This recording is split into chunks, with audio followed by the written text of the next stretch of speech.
I grew up in Miami, Florida. I was born in Miami, Florida. My parents are from Nicaragua. They came to this country in 1981, and I was born a couple of years after that. But my experience in Miami was fantastic. So as a Latino, like I spoke Spanish everywhere, got to eat so many different types of food, and like life was good. Miami's Miami. But in the middle of 5th grade and 6th grade, my mom got her first teaching job in a college called Whitworth College up in Spokane, Washington. And so we moved as a family up to Spokane, and it was the first time that I encountered that I guess I was different than the norm. And I even hate using that now because like I wasn't different. They were just weren't used to me. So moved to Spokane, Washington, where at that time, and I don't know if this is still the case or not, there are not a lot of Latinos out there. And got to my first day in my classroom, and a young woman that I was sitting next to said, "I don't want to sit next to a dirty Mexican." And thus began my journey of around understanding identity, Latino identity, what that means. I was confused that day because I was spotless, I was clean, and I also wasn't Mexican. And it's a moment that will forever stick with me because there was a lot of assumptions there was a lot of pain there.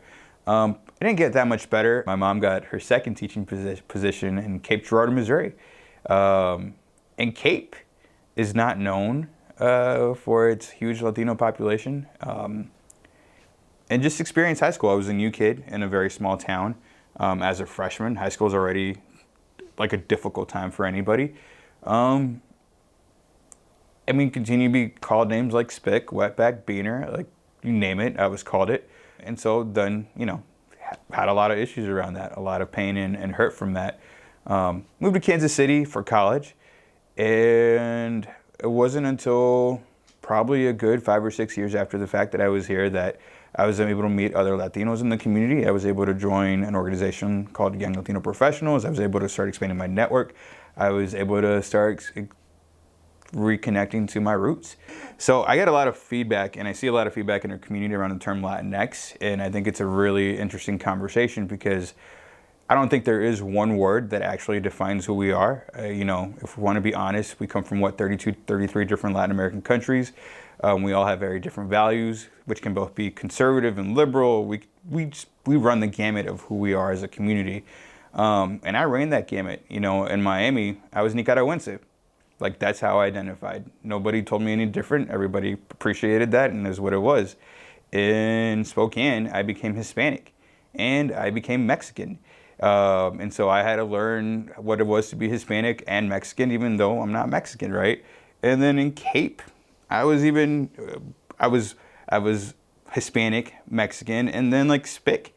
And so like that's another term that just showed up and randomly. And so it wasn't until college, and it wasn't until a little bit after college that I started saying I was a Latino, because that is what I felt connected to. That's where I felt my roots were from. Building out this organization, I thought about like, what is it that I want to do? What is it that I want to accomplish with this? And I really want to create an organization that's built on inclusivity. I really want to build an organization that creates the space for people to be who they are. And that's why I chose the term Latinx. And I thought that would signal and nod that this was a place of inclusivity, right? What I didn't expect, or what I didn't give a lot of thought to, was that identity is incredibly difficult for folks. Like who they identify, what terms they choose to call themselves, how they see themselves in the world is incredibly personal. And so I can absolutely understand and appreciate the conversation around the term. And I also double down on the fact that we use the term Latinx. Like, I think it's important that we elevate these conversations, and particularly for educators and folks in the education world. We have to create space for students to be who they are. And sometimes their values and their beliefs don't align with our values and our beliefs. And so are we folks, as educators and as folks in this space, are we going to give students the ability just to be who they are and appreciate them for that, and give them the space to figure out what that is for them? Or are we going to impose our personal values? Are we going to impose our own belief systems onto them? Which I think happens by nature, because like you can't live out your values sometimes, and I think that there's space for that.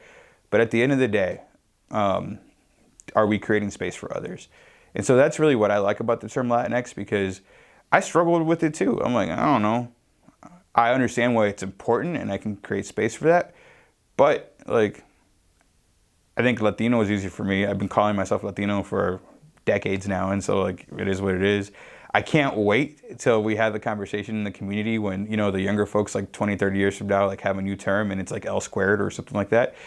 And I think that, you know, like that's growth in our community as we continue to explore who we are as a community and what we do and how we show up in spaces. Like that's part of the conversation. As an organization for us, like we use the term, but it doesn't mean that we don't welcome Hispanics or Latinos or ticos or nicas or whatever. I think it's more important though that the term creates that space for us to have these conversations where that they're difficult to have. Like identity again is an incredibly difficult conversation to have, but if we are not strong in who we are, if we don't have that ability to show up as we are, then we struggle in these professional environments. We struggle in these spaces, and we're not modeling the way for our students and how to navigate these spaces. Things can feel like an imposition. I think the term, there's been other terms like Latino, Latina, or Latino with the @ sign, Latine, because all these terms, again, whatever you choose to identify, don't fully explain who we are as a community and don't fully acknowledge the diversity and the power within that diversity. And so we're going to continue to have these conversations. This is not like going to end tomorrow. And, you know, as long as our voices are being heard, though, I think that that's important. Like, as long as we have the ability and the power to show up as we identify in these spaces and to own that, I think that that's important. And so if this is an issue that you feel strongly about and you feel like you have the capacity and the ability to speak out on it, then I also urge you to speak out on other issues that are important to our community as well. I just saw an article yet again today around the fact that 1% of all elected officials are Latino. 1%. We are a country that's made of 17% Latino folks, right? We are going to grow exponentially over the next couple of decades. And we're still here. We're still not being represented in these important spaces, in these important dialogues, and these important conversations. What I think is important for me and who I am and the way that I want to create impact in the world is the fact that, like, I get to go into school buildings a lot of times every day. And I see Latino kids in these spaces. And I see a lot of them. And I don't see teachers or principals or superintendents that look like them. And I know the data around that. I know what that means. I understand that when you see yourself reflected in the teachers that serve you or in the staff that serves you or whatever, like, you're going to have better educational outcomes. And I also know that a more diverse teacher pool also improves educational outcomes for all students. And so that's what I'm passionate about. That is like the way that I want to contribute to this world. This is a phenomenal country to be in, right? I think we all can, like, this is something that we believe in. But I'm fighting to make it better for future generations. Like, erasure is real in our community.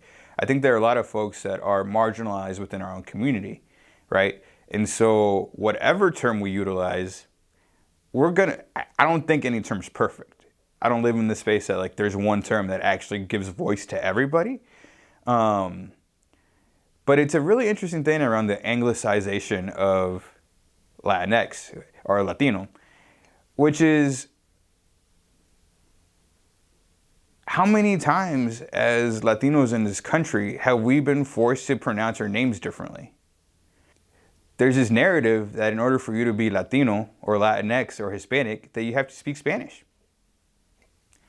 I know plenty of folks that are Latino that don't speak Spanish, and that is based on trauma. It is based on assimilation. It is based on so many reasons.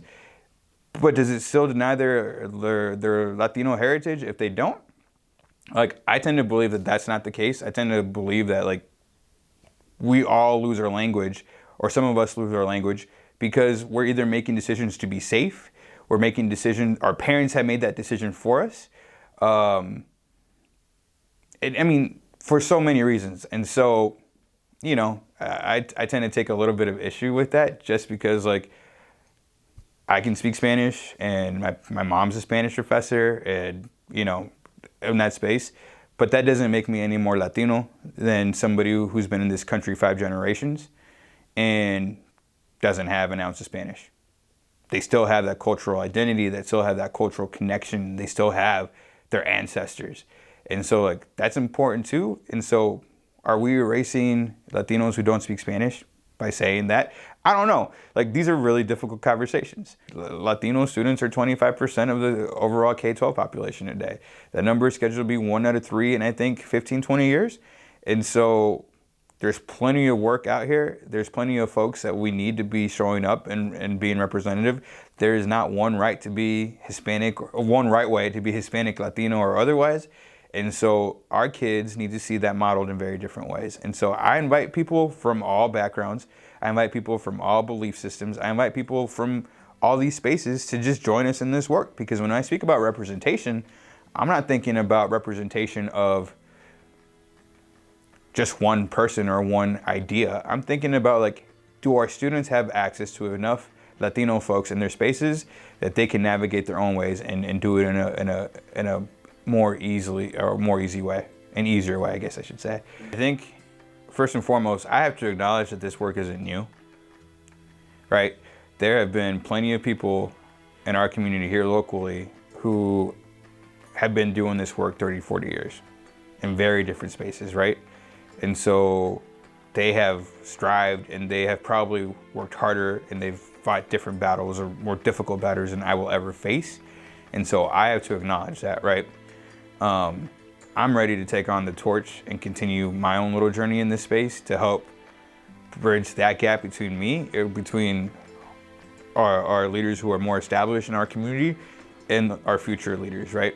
This is the work that I was destined to do, and it's been hard to accept, and because it's not easy. And, you know, sometimes I feel like I could be in a cubicle and typing away, making some great money, and this is just not my destiny, and I've accepted that. And I'm looking forward to this journey. I'm looking forward to seeing what happens. Can I create impact? Can I bring community together to create impact? Can we see some reasonable change in our community? You know, understanding the challenges and the issues that I know about teacher representation and these systems.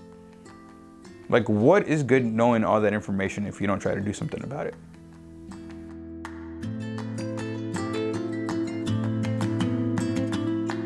I've been on this journey on like how I identify, and, you know, from Miami to Spokane to Cape to Kansas City, and, like, I'm in a place in my life where I'm damn proud to be Latino, and I want to make sure that being Latino is something you can absolutely be proud of wherever you are from your country. Like, that it's something that you shouldn't want to hide, or you shouldn't want to, like, go away from, and you shouldn't want to, I don't know, like, you just should be unapologetic about it. Like, that keeps me going.